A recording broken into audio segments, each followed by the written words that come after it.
আজ আগরতলা পৌর নিগমের 1 এবং 2 নম্বর ওয়ার্ড পরিদর্শনে আসেন মেয়র দীপক মজুমদার। পূর্ত দপ্তর সহ সংশ্লিষ্ট দপ্তরের আধিকারিকদের নিয়ে রাস্তা, ড্রেন নির্মাণ ও সংস্কার কাজ নিয়ে স্থানীয় মানুষ সহ সংশ্লিষ্ট 2 কর্পোরেটরের সঙ্গে আলোচনা করেন। এলাকার চলমান উন্নয়নমূলক কাজও ঘুরে দেখে আসেন মেয়র বিধায়ক দীপক মজুমদার। এলাকা পরিদর্শনের পর সংবাদ মাধ্যমের মুখোমুখি হয়েছিলেন মেয়র।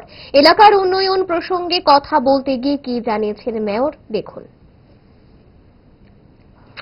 এলাকার যারা নাগরিক যাদের সমস্যাগুলি আছে সেগুলো তারা তুলে ধরেছেন।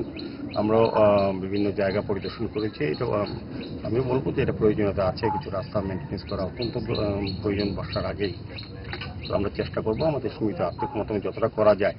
আগরতলা পৌর নিগম এলাকা বিভিন্ন ওয়ার্ডে আমরা এই উন্নয়ন কাজ আমরা ধারাবাহিকভাবে কাজ করা হচ্ছে।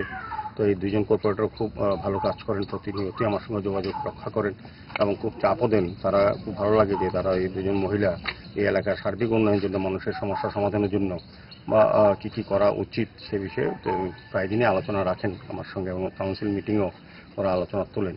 তো যাই হোক, আজকে গৌরঙ্গবাবু আমাকে বলেছে, তো আমি বললাম না ঠিক আছে আজকে ভিজিট করে যাই। এলাকার লোকের সঙ্গে কথা বলেছি, আমাদের আধিকারিকরা আছেন, সবাই ইঞ্জিনিয়ার সাহেব সহ ইঞ্জিনিয়াররা আছেন, তারাও দেখেছেন। দেখা যাক যত সম্ভব কাজ করা যায় কিনা বা করবো, এটা ঠিক কিছুটা সময় দিতে হবে।